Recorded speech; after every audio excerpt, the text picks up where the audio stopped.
Assalamualaikum warahmatullahi wabarakatuh. Perkenalkan, nama saya Herina. Saya ingin mempresentasikan hasil dari makalah saya yang berjudul Murojaah.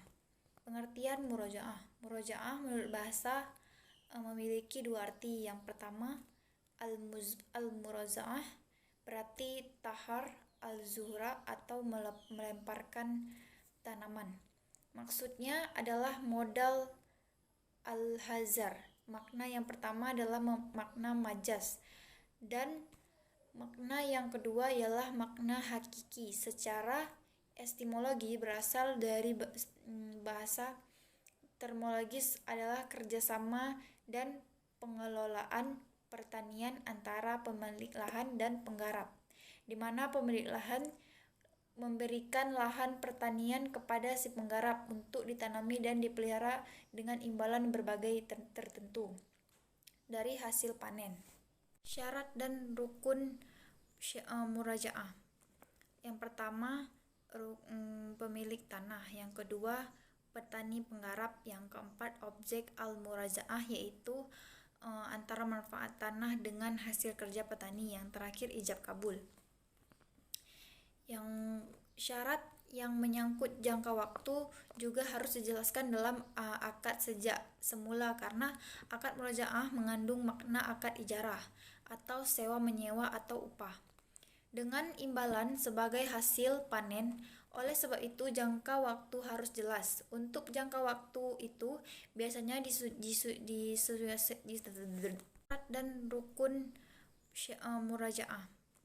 Yang pertama, pemilik tanah. Yang kedua, petani penggarap. Yang keempat, objek al-murajaah, yaitu antara manfaat tanah dengan hasil kerja petani. Yang terakhir, ijab kabul.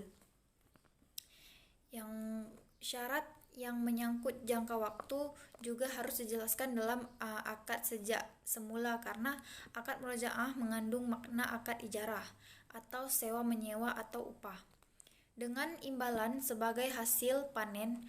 Oleh sebab itu jangka waktu harus jelas. Untuk penentuan jangka waktu ini biasanya disesuaikan dengan adat kebiasaan setempat. Bentuk dan jenis muzaraah. Setiap perubahan dari suatu pola ke pola hidup yang lainnya atau perubahan peradaban menuju peradaban yang baru memerlukan adanya penyesuaian dalam situasi untuk berbagai cara hidup secara menyeluruh. Dengan kata lain, keinginan untuk mencapai perubahan dan kehidupan, semua pendekatan yang sesuai dengan dan memiliki relasi dengan pola tingkah laku manusia, ekonomi, politik, sosial, dan rohani seharusnya dilaksanakan secara maksimal. Semua bentuk sistem bagi hasil yang menyebabkan terjadinya kerjasama dan terwujudnya persatuan dan persaudaraan antara penggarap dan pemilik tanah, dan jauh dari kemungkinan terjadinya perpecahan antara keduanya, dibenarkan dalam Islam.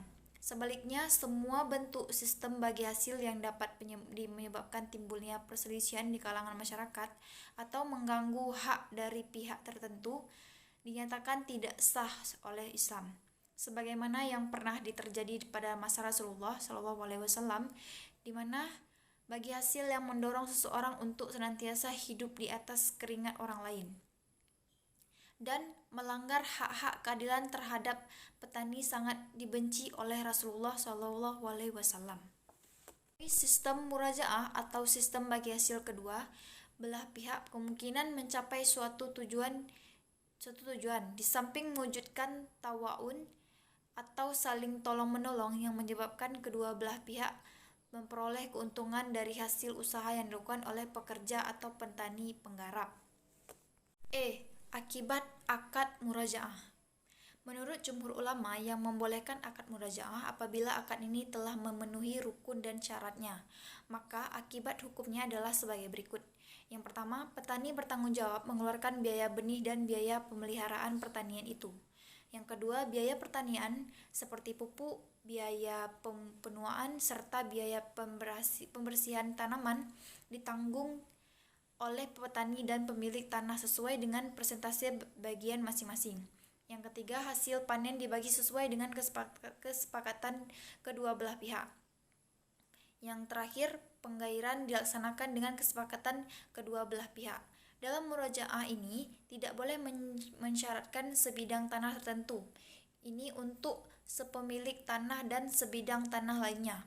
Untuk sang petani, sebagaimana sang pemilik tanah tidak boleh mengatakan bagianku sekian.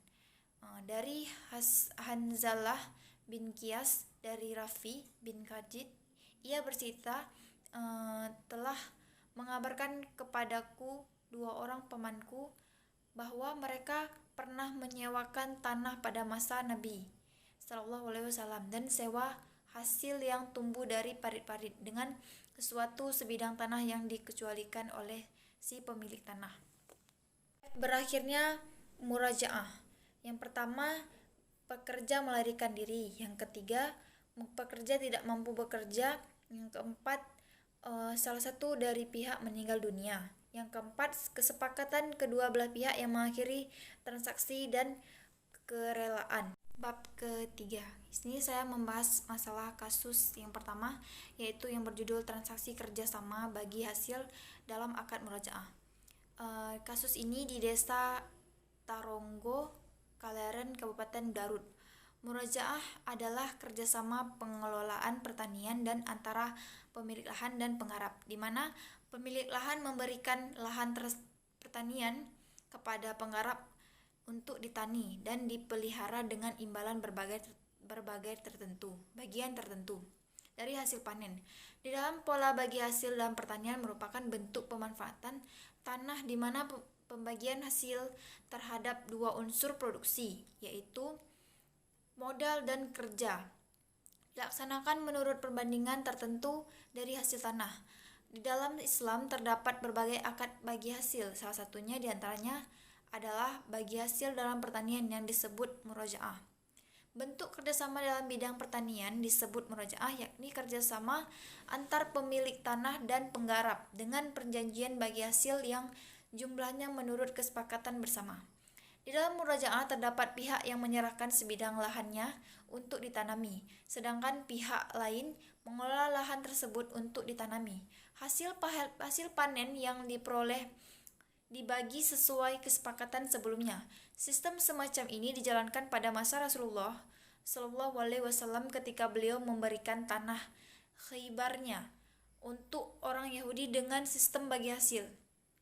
Sebagaimana hadis yang diriwayatkan oleh Imam Al-Bukhari dari Abdullah Hurairah dari Abdullah berkata, Rasulullah Shallallahu Alaihi Wasallam memberikan lahan pertanian Khaybar kepada orang-orang Yahudi untuk mereka kelola dan tanami, dan bagi mereka separuh hasilnya. Hadis tersebut di atas menjadi salah satu hadis yang digunakan oleh mayoritas pakar ahli ekonomi sebagai rujukan argumentasi untuk mendukung suatu sudut pandang mereka bahwa pembagian hasil panen adalah boleh didasarkan argumentasi bahwa Nabi Shallallahu Alaihi Wasallam hanya melarang bagi hasil di mana suatu pihak mendapatkan bagian jumlah produksi yang istimewa atau hasil lebih dari bagian tertentu di atas tanah akan jatuh padanya. Menurut jumhur ulama, syarat-syarat murojaah ada yang menyangkut orang yang berakat benih yang akan ditanami lahannya. Dan syarat yang berkaitan dengan hasil adalah yang pertama, pembagian hasil panen harus jelas.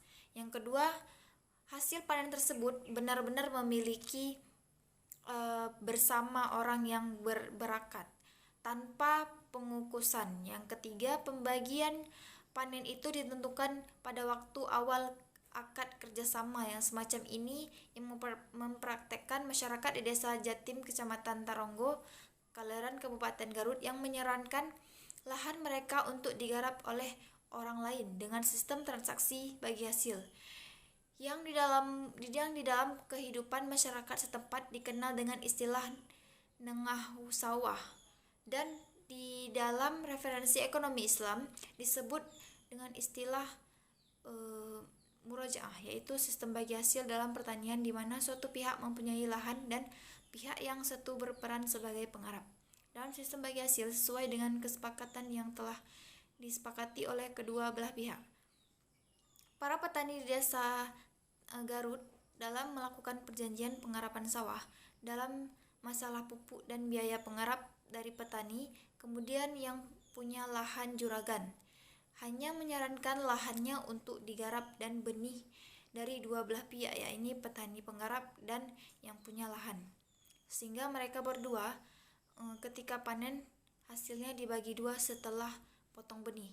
Dalam perjanjiannya dilakukan atas dasar kekeluargaan dan kepercayaan masing-masing pihak, dan menurut kebiasaan masyarakat setempat akad dilaksanakan secara lisan tanpa disaksikan oleh saksi-saksi dan prosedur hukum yang mendukungnya. Pelaksanaan tersebut tidak mempunyai kekuatan hukum, sehingga tidak ada bukti yang kuat telah terjadinya kerjasama kedua belah pihak.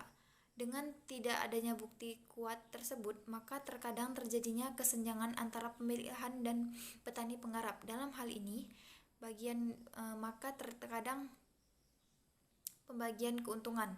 Tetapi masyarakat setempat bisa menyelesaikan masalah tersebut dengan kekurangan dan mengembalikan kepada Al-Quran dan hadis sebagai landasan hukumnya, yaitu tolong-menolong dan mempererat silaturahmi. Dalam penjelasan ditampak jelas bahwasannya praktek murajaah harus didasari dengan adanya suatu perjanjian terlebih dahulu. Dan presentasi dari saya. Assalamualaikum warahmatullahi wabarakatuh. Terima kasih.